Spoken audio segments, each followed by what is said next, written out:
Bonjour à tous, j'espère que vous allez bien. Aujourd'hui c'est lundi de Pentecôte, mais nous n'allons pas parler de la Pentecôte. Nous allons choisir un passage qui est dans l'Épître aux Hébreux, au chapitre 12, dans le verset 1er, et je vous lis ces quelques versets. Nous donc aussi, puisque nous sommes environnés d'une si grande nuée de témoins, rejetons tout fardeau et le péché qui nous enveloppe si facilement, et courons avec persévérance dans la carrière qui nous est ouverte, ayant les regards sur Jésus qui suscite la foi et l'amène à la perfection. En échange de la joie qui lui était réservée, il a souffert la croix, méprisé l'ignominie, et s'est assis à la droite du trône de Dieu. Voilà, nous allons retenir dans cette lecture le verset, quelques mots du verset premier, courons avec persévérance. Courons avec persévérance. Voilà le titre de ce court message. Vous savez, dans la parole de Dieu, il est parlé de marcher, marcher avec le Seigneur, marcher dans la vérité, marcher dans l'amour, marcher dans la justice. Il est aussi parlé de courir. Par exemple, là, dans ce passage, courons avec persévérance dans la carrière qui nous est ouverte, c'est-à-dire dans notre marche avec le Seigneur. Courir parce que je pense, on ne veut pas manquer le but. On ne veut pas que quoi que ce soit nous ravisse le prix de la course, parce qu'il est tellement important. Il s'agit du ciel, il s'agit de notre salut, de notre vie éternelle avec Christ.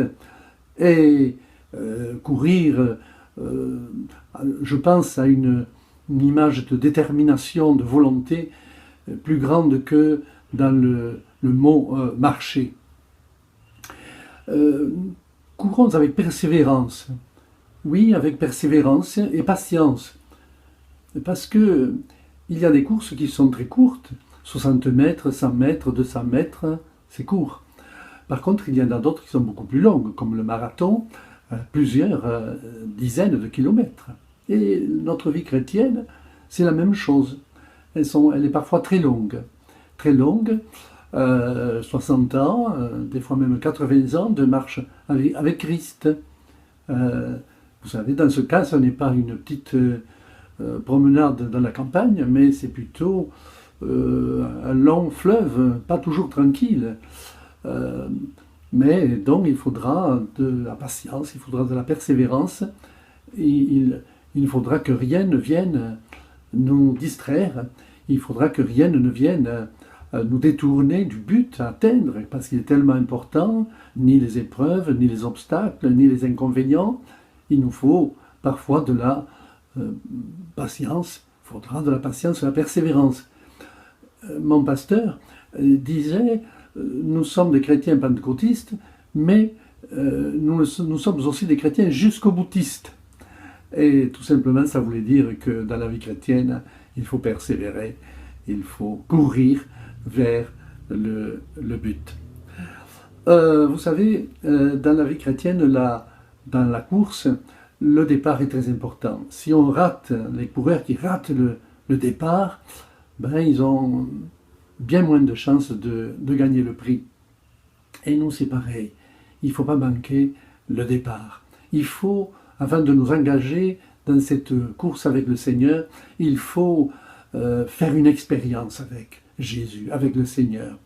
Il faut faire l'expérience dont nous parle l'Évangile qui s'appelle la nouvelle naissance. C'est-à-dire, il faut véritablement rencontrer le Seigneur d'une façon personnelle, recevoir le pardon de nos péchés, avoir l'assurance de notre salut, sentir que nous sommes devenus enfants de Dieu, que Dieu est notre Père, parce que à partir de là, le Seigneur fera alliance avec nous, il fera la course avec nous, il nous aidera et nous arriverons sans aucun doute jusqu'au bout.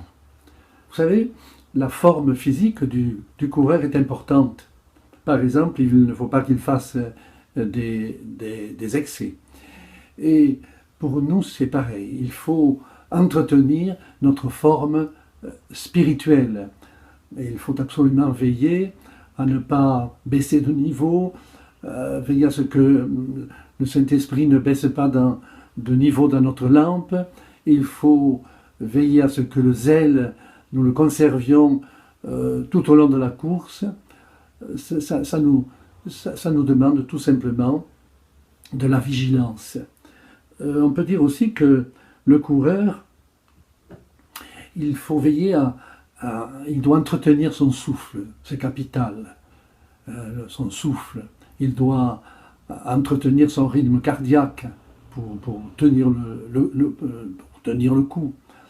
Et nous aussi, il faut entretenir notre souffle. Je m'entends, ce qui veut dire que nous devons entretenir tout simplement la vie du Saint-Esprit en nous. Ça, c'est important, c'est capital dans la vie chrétienne, parce que le Saint-Esprit ne permettra pas que le temps nous use. Et puis aussi, le Saint-Esprit, il entretiendra cet enthousiasme dans notre cœur, enthousiasme de la vie chrétienne, enthousiasme de l'amour de Dieu à nous, enthousiasme parce que nous sommes sauvés. Et c'est le Saint-Esprit qui nous aide en cela. Aussi, bien, les chaussures chez le coureur, c'est important, parce qu'il faut que ses pieds soient à l'aise, il faut qu'il ait des chaussures qui s'adaptent au terrain, au sol, véritablement, pour que ses pieds soient à l'aise. Pour nous, ce qui est important et capital aussi, c'est que nos bases soient dans la parole de Dieu. C'est que nous soyons bien établis sur la parole de Dieu. Parce que la parole de Dieu, elle nous donnera la foi, et par la foi, eh bien, nous arriverons au bout. Nous aurons la victoire. Si vous regardez le visage du coureur, vous verrez qu'il est tendu vers l'avant. En somme, rien ne compte, sinon le but à atteindre. Il est entièrement tendu vers l'avant. C'est l'apôtre Paul qui disait je fais une chose, oubliant ce qui est en arrière, je me porte vers l'avant. Et vous savez que la femme de Job, elle s'est retournée en arrière et elle a été changée à une statue de sel. C'est ce qu'il ne faut pas faire. Regarder en arrière, il faut regarder devant, regarder notre but. L'enjeu en vaut tellement la peine. L'apôtre disait, je ne cours pas à l'aventure. C'est-à-dire que dans la vie chrétienne, il faut savoir ce qu'on veut, il faut savoir ce qu'on fait. Ce n'est pas une course sans savoir exactement quel est notre but. Non, il faut avoir un but et on s'y tient et ainsi on va de l'avant et on arrivera au bout. En somme, on devrait prendre pour exemple les héros de la foi qui sont décrits dans le chapitre précédent, le chapitre 11. Ce sont des exemples qui nous encouragent dans notre course avec le Seigneur. Ils ont été capables de renoncer à bien des choses parce qu'ils avaient des promesses et pour obtenir ces promesses, eh bien, ils ont été capables de renoncer à beaucoup de choses. Ce sont des exemples pour nous. Ils ont couru la course avec Dieu, nous la courons avec Dieu et avec le Seigneur Jésus. Et nous voulons la courir avec persévérance. Dieu nous a fait une promesse, nous y croyons, c'est le ciel, c'est la vie éternelle, et nous voulons être prêts à persévérer pour obtenir ce prix. Voilà, que donc le Seigneur vous bénisse aujourd'hui. Voilà,